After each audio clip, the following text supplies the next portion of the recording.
céu. Convido a Igreja a Deus sobre em 2 Coríntios, capítulo 4.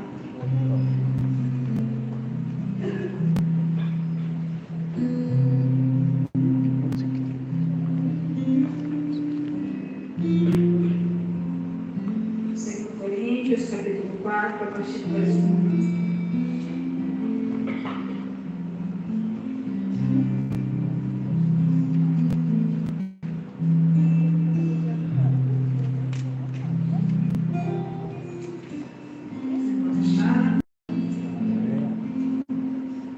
Diz assim: pelo que, tendo este ministério, segundo a misericórdia que nos foi dada, não desfalecemos. Antes, rejeitamos as coisas que por vergonha se ocultam, não andando com astúcia nem falsificando a palavra de Deus. E assim nos recomendamos a consciência de todo homem na presença de Deus pela manifestação da verdade. Mas que ainda o nosso Evangelho está encoberto, para os que se perdem está encoberto, os quais o Deus deste século cegou os entendimentos dos incrédulos, para que não lhes resplandeça a luz do Evangelho da glória de Cristo, que é a imagem de Deus. Porque não nos pregamos a nós mesmos, mas a Cristo Jesus o Senhor, e nós mesmos somos vossos servos por amor de Jesus. Porque Deus, que disse que das trevas resplandecesse a luz, é quem resplandeceu em nossos corações para a iluminação do conhecimento da glória de Deus na face de Jesus Cristo. Temos, porém, esse tesouro em vasos de barro, para que a excelência do poder seja de Deus e não de nós. Em tudo somos atribulados, mas não angustiados, perplexos, mas não desanimados, perseguidos, mas não desamparados, abatidos, mas não destruídos, trazendo sempre por toda parte a mortificação do Senhor Jesus no nosso corpo, para que a vida de Jesus se manifeste também em nossos corpos. E assim nós, que vivemos, estamos sempre entregues à morte por amor de Jesus, para que a vida de Jesus se manifeste também em nossa carne mortal. De maneira que em nós opera a morte, mas em vós a vida. E temos, portanto, o mesmo espírito de fé, como está escrito: criei, por isso falei. Nós cremos também, por isso também falamos, sabendo que o que ressuscitou o Senhor Jesus nos ressuscitará também por Jesus e nos apresentará convosco. Porque tudo isso é por amor de vós, para que a graça multiplicada por meio de muitos torne abundante a ação de graças para a glória de Deus. Por isso não desfalecemos, mas ainda que o nosso homem exterior se corrompa, o interior, contudo, se renova de dia em dia. Porque a nossa leve e momentânea tribulação produz para nós um peso eterno de glória muito excelente, não atentando nós nas coisas que se veem, mas nas que se não veem, porque as que se veem são temporais, e as que se não veem são eternas. Aleluia.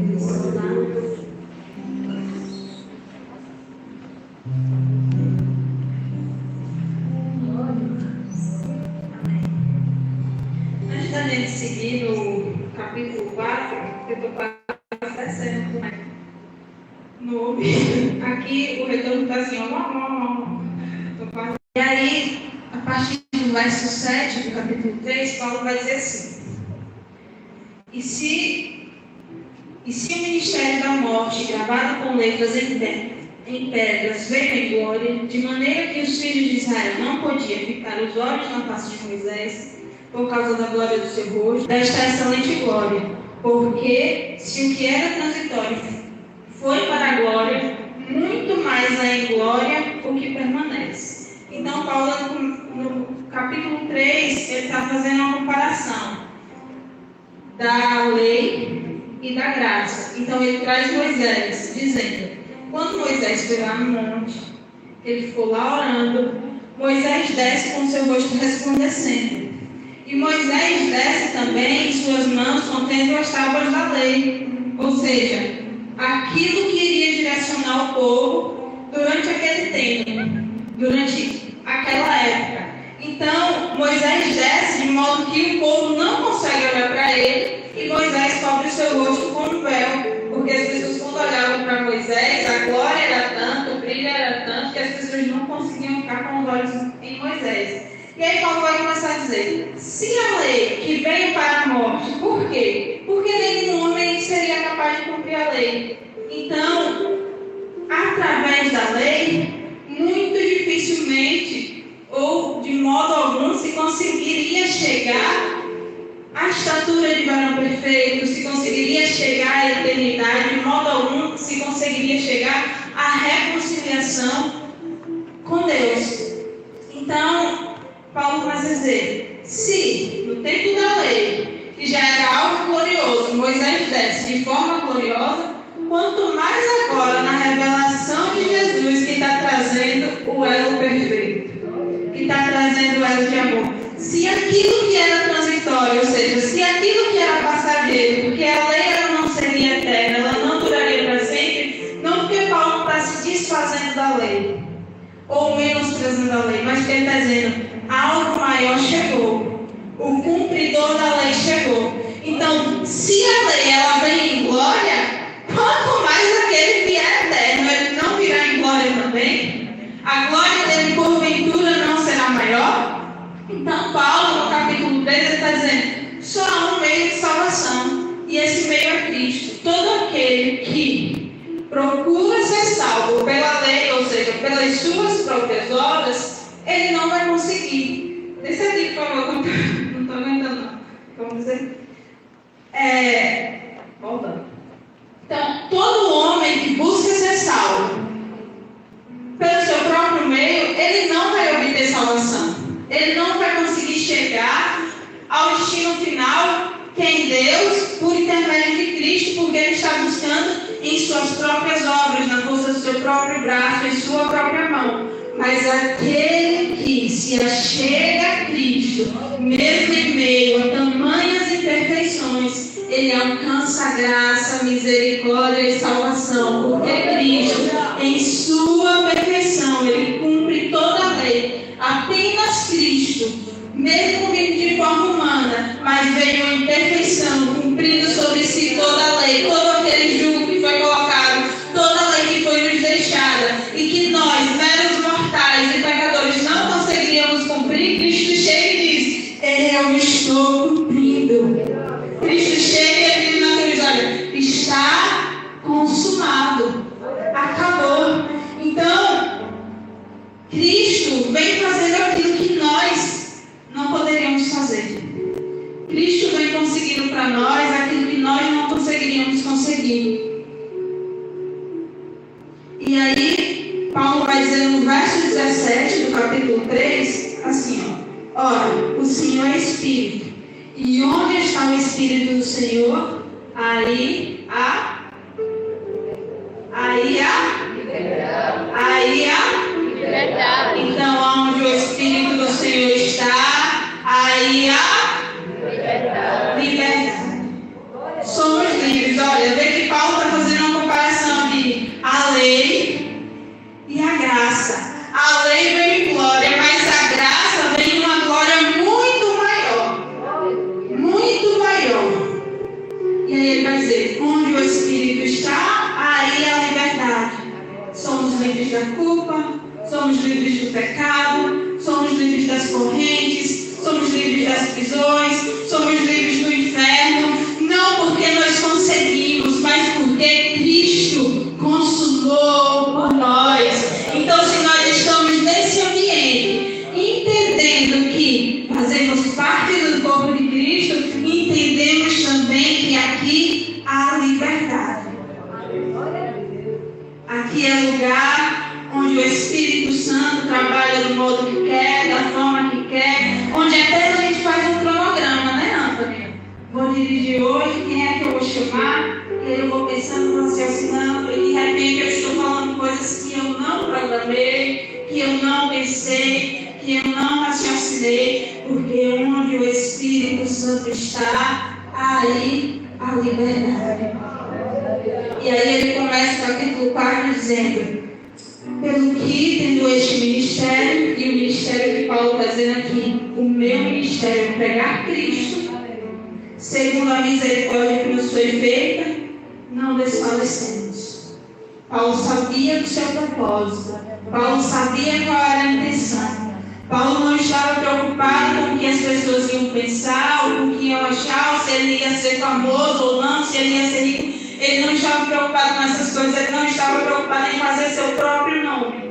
Mas ele estava preocupado com uma coisa, com o Evangelho de Cristo. E aí no verso 2 ele vai dizer: antes rejeitamos as coisas que por vergonha se ocultam, não andando com astúcia, nem falsificando a palavra de Deus.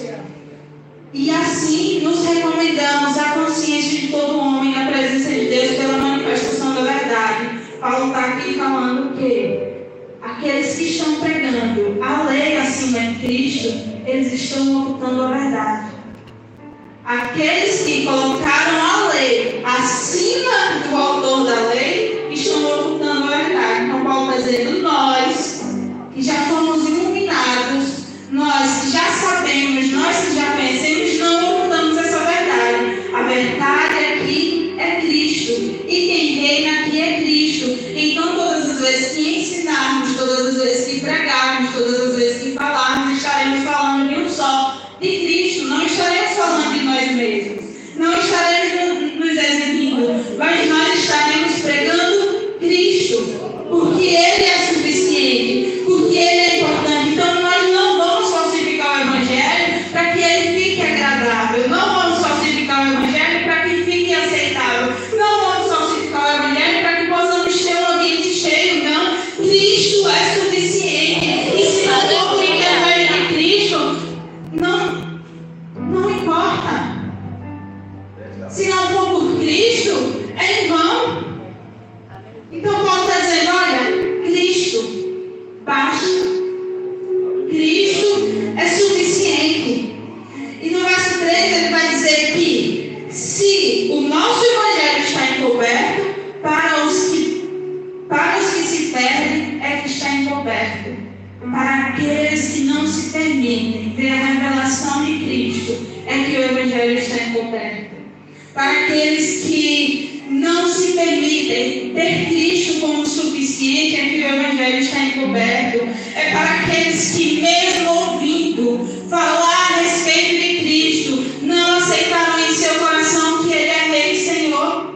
Então o Evangelho está encoberto para esses que acham que o dinheiro é maior, para esses que acham que o seu próprio ego é maior, que o mais importante é estar na mídia, é ser famoso, é estar rodeado de pessoas. É para esses que o Evangelho permanece encoberto, porque assentaram no seu coração outros deuses, outras criaturas e se esqueceram do Criador. Então, para esses, eles perecem mesmo, porque os seus olhos permanecem vendados, achando que as coisas desse mundo são eternas, mas elas são passageiras. Mas para nós que temos a revelação do Espírito Santo, entendemos: Cristo é suficiente. Aleluia! Cristo é suficiente. E no Evangelho 5, Paulo vai afirmar isso dizendo: porque não nos pregamos a nós mesmos, mas a Cristo Jesus o Senhor. E nós mesmos somos vossos servos por amor de Jesus. Olha só, Paulo está dizendo: nós não pregamos o nosso nome, nós não pregamos uma igreja. Semana passada, eu trouxe uma mensagem aqui a respeito da carta aos Filipenses, não é isso? Falando a respeito da igreja de Filipos e que mensagem abençoada. Hoje, a gente está vendo Paulo trazendo uma mensagem à igreja de Corinto. E Paulo está dizendo: olha, nós não levantamos uma bandeira de um ambiente, de uma placa, de um nome, de uma pessoa, não. É Cristo.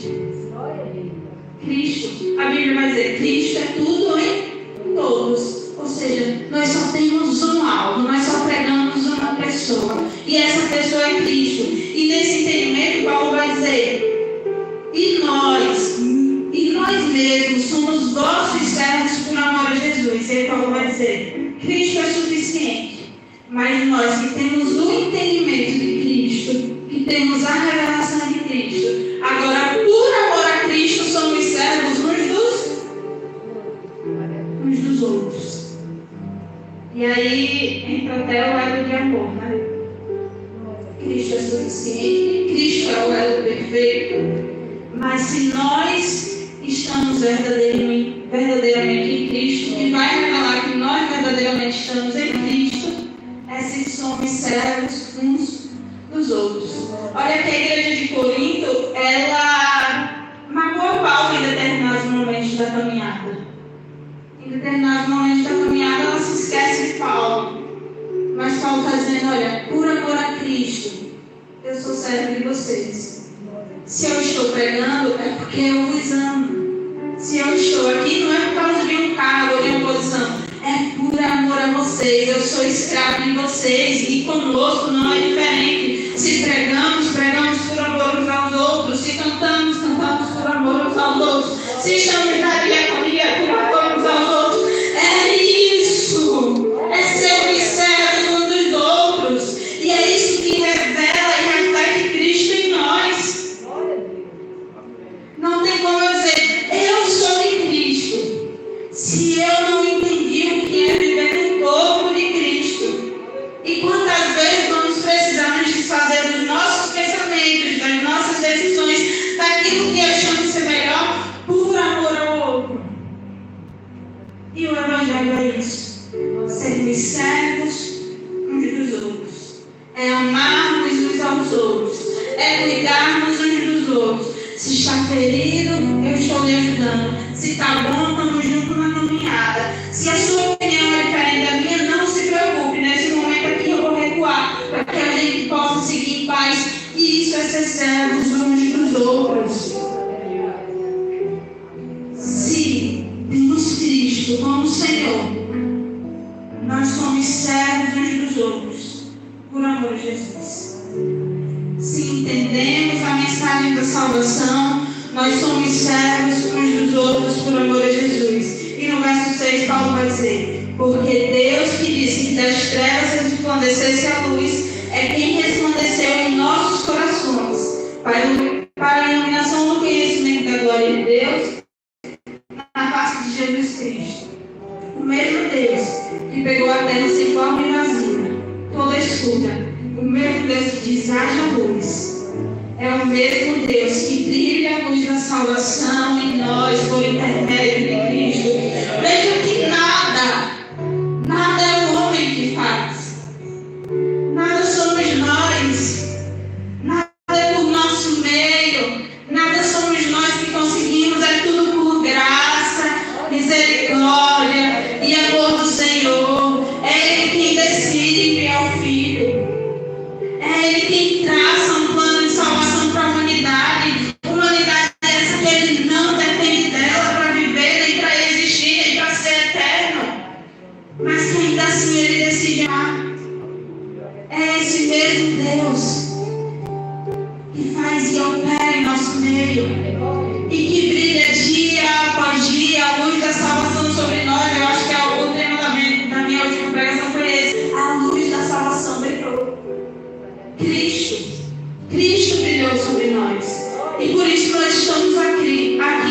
E só faz sentido essa reunião também se for para a glorificação desse Cristo.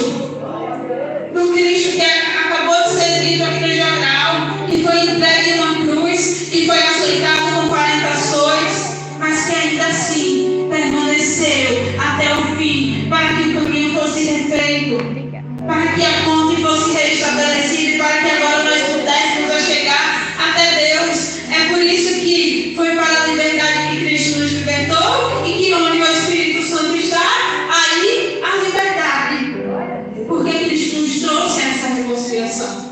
Porque Cristo nos trouxe a esse novo e vivo caminho. E agora eu posso me chegar a Ele, não mais com amargos, não mais com medo, mas agora entendendo. Ele é o meu Senhor, mas Ele também é o meu Pai. E eu posso dizer que, papai, meu paizinho, eu posso me deitar nesse colo, eu posso abraçar, eu posso me derramar aos seus pés, porque já não há mais nada que me prenda, porque o novo e vivo caminho se fez, o véu de novo, o véu do tempo se rasgou, e eu posso me achegar, porque Cristo decidiu nos amar. No verso 7, Paulo vai dizer, temos, porém,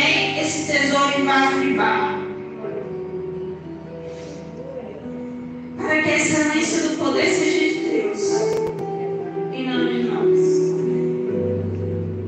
A mensagem da salvação nos foi dada. E hoje nós temos o privilégio de pregar essa mensagem. Agora, olha, é um tesouro. A mensagem é um tesouro precioso. O recipiente que somos nós é apenas barro. Não tem valor. É pequeno. Mas o que está dentro do recipiente é de grande valor. É de grande valor. Para que a excelência do poder não seja nossa, não para dizer, fui eu que fiz, fui eu que salvei, fui eu que curei. Não, é através de nós, mas quem está fazendo é Ele. É através de nós, mas quem opera é Ele. Porque se eu olhar para o doente e falar, seja curado, se não for por intermédio de Cristo, nada vai acontecer. Se eu pregar a mensagem apenas por exibição e não em humilhação a Cristo ou por amor a Cristo, não vai surgir efeito nenhum. Mas quando eu me submeto e digo, não é para a minha glória, mas é para a glória do Senhor, o que eu faço com as minhas mãos, com os meus pés, com a minha boca, com o meu corpo, não é para a minha exibição, mas é para a glória do Senhor. Ele vai operar, porque a excelência do poder é dele, porque é ele quem pode operar, e porque sem ele eu nada posso fazer. Quando Pedro e João olham para aquele paralítico, quando eles estão adentrando, que eles dizem, nós não temos nada, mas o que nós temos, nós damos, levando e anda, não foi pela mão deles, ou não foi pela boca deles, eles foram apenas vasos, usados por meio do Senhor Jesus, e para a glorificação do Senhor Jesus, e para a exaltação do Senhor Jesus. Então tudo que nós fazemos aqui nesse ambiente, ou lá fora, deve ser para a glorificação do Senhor Jesus. E nós devemos estar em submissão ao Senhor Jesus. E Paulo vai prosseguir. Em tudo somos atribulados, mas não angustiados, perplexos, mas não desanimados, perseguidos, mas não desamparados, abatidos, mas não destruídos, trazendo sempre por toda parte a glorificação do Senhor Jesus no nosso corpo, para que a vida de Jesus também se manifeste também em nossos corpos. Olha só, somos atribulados, tribulações vêm, mas não angustiados. Nós sabemos em quem temos crido. Perplexos, mas não desanimados. Às vezes tem coisas que nos assustam. A gente fica, meu Deus. Mas nós não ficamos desanimados, porque entendemos e sabemos em quem temos crido. Somos perseguidos, mas não estamos desamparados, porque o Senhor é quem nos sustenta. Abatidos, mas jamais destruídos. Não somos destruídos, porque a igreja não é nossa, não pertence a nós. Ela é de Cristo. E há quantos anos a igreja não é perseguida, mas ela nunca foi destruída. Ela nunca foi aniquilada. Ela nunca foi encerrada. Porque ela não pertence a um homem. Porque ela não pertence a uma pessoa. Ela pertence a Cristo. E Paulo está dizendo, olha só, muitas das vezes vamos ser perseguidos e até mesmo mortos. Mas mesmo em meio a essa morte, será operado vida. Porque se morremos para Cristo, está sendo operado vida em alguém. Se morremos pregando o Evangelho, alguém está recebendo vida porque está ouvindo o Evangelho. E aí nós podemos parar e pensar e dizer, mas no Brasil nós não somos perseguidos. Realmente, existem outros países onde as pessoas morrem por pregar o Evangelho, ou morrem por sair com a Bíblia debaixo do braço. onde morrem por professar o nome de Jesus, e o Brasil, graças a Deus, ainda não chegou a esse tempo. Mas a gente pode perceber que somos perseguidos quando temos que lutar por um princípio, para que o mundo não pereça. Quando os valores começam a se inverter e a se chocar, coisas que antes o mundo até aplaudia, mas hoje eles olham para nós e dizem: vocês são loucos, isso não é mais importante. São leis que vão sendo feitas para um embate com a igreja, e se não lutarmos, perdemos. Como, por exemplo, o aborto.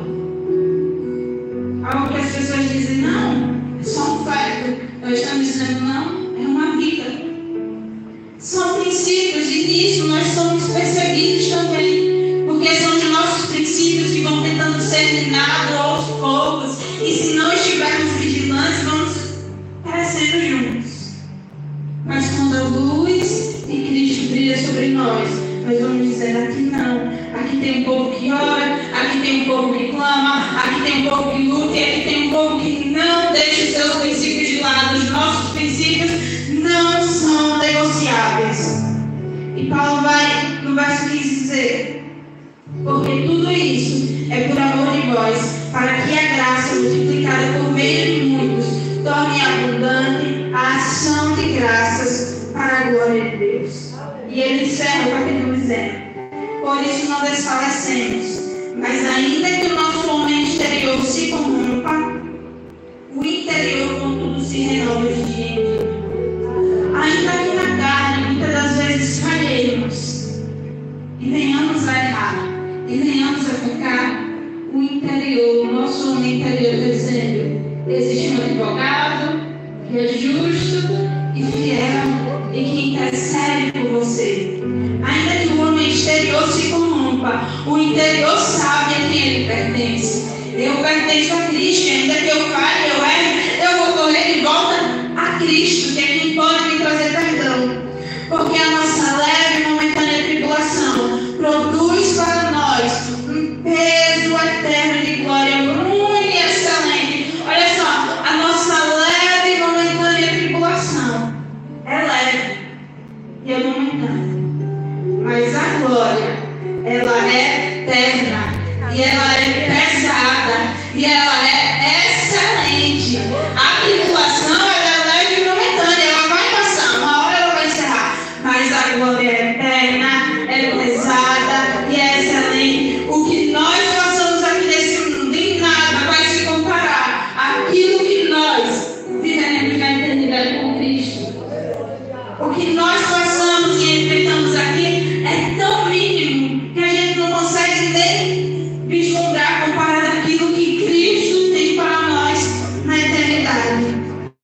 Não atentando nós nas coisas que se veem, mas nas que se não veem, porque as que se veem são temporais e as que não se veem são eternas.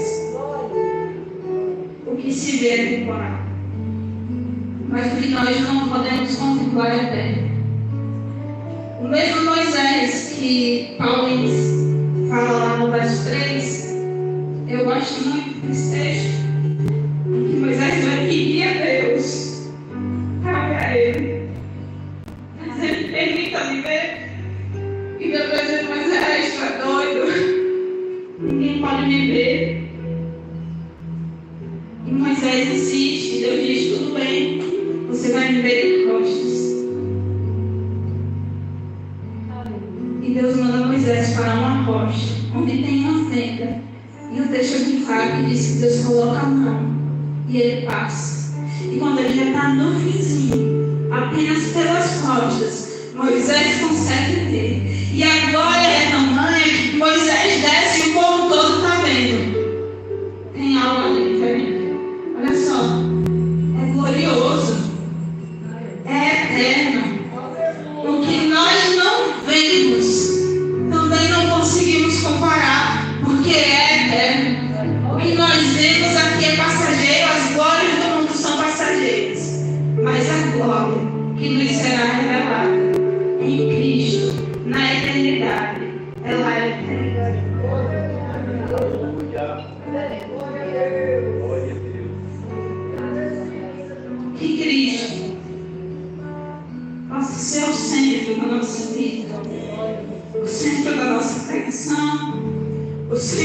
nossos louvores, não é nas reuniões ou ajuntamentos, ou no avivamento de palavras, mas que Cristo seja o centro da nossa vida, o centro da sua igreja, e o centro dessa igreja, desse povo. Que Ele volte a reinar em nossos corações, que voltemos e que eu volte a ter prazer em estar reunido com os irmãos, em estar em comunhão com Cristo em minha casa. Cristo volte a reinar, porque Paulo vai me dizer: tudo é passageiro, mas Cristo é eterno. Tudo passa, mas Cristo permanece para sempre. E Cristo veio. E Cristo veio.